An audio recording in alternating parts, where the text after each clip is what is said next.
sur le dernier mercato, et c'est là aussi l'un des éléments qui a un petit peu déclenché cette mésentente avant le match de Rennes, c'est qu'il voulait absolument un latéral droit et puis même un joueur offensif, sauf que Olivier Létang n'est pas fan du mercato d'hiver, il a dit clairement, Paulo Fonseca n'a pas eu de joueur pour se renforcer, et c'est vrai que latéral droit pour être la doublure de Diakité, c'est un peu compliqué de trouver quelqu'un qui veut bien être numéro 2 pour finir une saison, donc c'est vrai que voilà, et je pense qu'il y a aussi l'aspect économique, au plus il fait d'économie Olivier Létang, au mieux c'est pour ses stats, hein. C'est vrai que j'ai été au vœu du club, bon bah voilà, c'est un aspect pour lui très important, donc c'est vrai qu'il y a le côté sportif où Paulo Fonseca veut remplir la mission, parce que faut être clair, hein, ils disent oui on veut faire la meilleure saison possible, non ils veulent être européens, hein. S'ils sont pas européens ça serait une déception et surtout un objectif raté, donc ils en sont pas loin, puis cette frustration, vous le voyez à chaque fois que Lille est aux portes de faire la bascule, ils n'arrivent jamais à basculer dans le top 5 depuis le début de saison.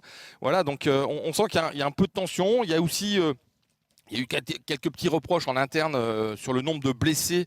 À un moment, il y avait une liste assez importante, hein. Bon, là, ça va un petit peu mieux. Il y a Ounas, mais à un moment, il y avait une liste. C'était Bamba, André Gomes, Ounas, Ismaili. Ça, c'était il y a 10 jours. Jonas Martin. Voilà, le jeu aussi de Paulo Fonseca demande beaucoup d'énergie aux joueurs.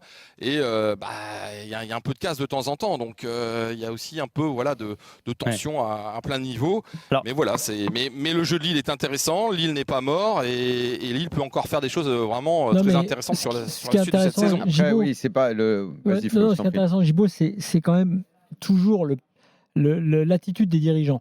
Létang fait du bon boulot. Là-dessus, il n'y a rien à dire. Mais ce côté interventionniste qui a déjà été souligné par d'autres coachs, il doit être quand même pointé du doigt. C'est-à-dire que tu as des présidents plus ou moins interventionnistes, lui en fait partie, parfois à mauvais escient. Sylvain Armand aussi, on s'en souvient sur ses descentes près des arbitres. Moi, je pense que les dirigeants devraient, déjà par rapport à leurs propres joueurs, par rapport aux supporters, avoir parfois une attitude plus responsable. Là, c'est encore différent, mais je pense que pour un coach, c'est particulièrement compliqué, surtout que ça se passe bien, parce qu'après, il peut y avoir des moments plus compliqués, mais même quand ça se passe mal, d'être toujours un peu collé comme ça par un président qui a une forte envie de communiquer et qui a une forte envie d'être un peu le calife à la place du calife, quoi, d'être celui à travers qui tout passe médiatiquement et sportivement.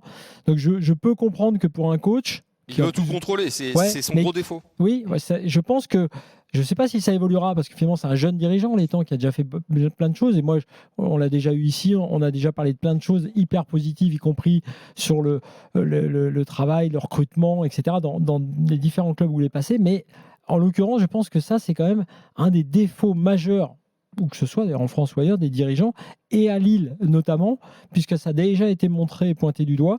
Et je pense que Fonseca, qui s'est quand même imposé à la vitesse grand V, qui a réussi à très très vite mettre en place un jeu différent, un état d'esprit différent, c'est pas simple. Donc c'est vrai que d'être un peu... je peux comprendre que l'entraîneur ait besoin d'espace vital. En tout cas, ce serait dommage que cette embrouille devienne une vraie affaire, parce que d'abord, je pense qu'Olivier Létang est un président qui connaît bien son domaine, le foot, il sait où il veut emmener un club, il a l'exigence nécessaire qui est utile dans un club de foot, et je ne crois pas qu'il ait déjà eu un entraîneur du niveau de Fonseca. Donc ce serait dommage qu'il se brouille avec lui et que Fonseca ne veuille plus travailler avec Olivier Létang. J'ai l'impression que l'abcès était crevé quelque part avant Rennes, parce que c'était beaucoup de frustration. Je l'espère.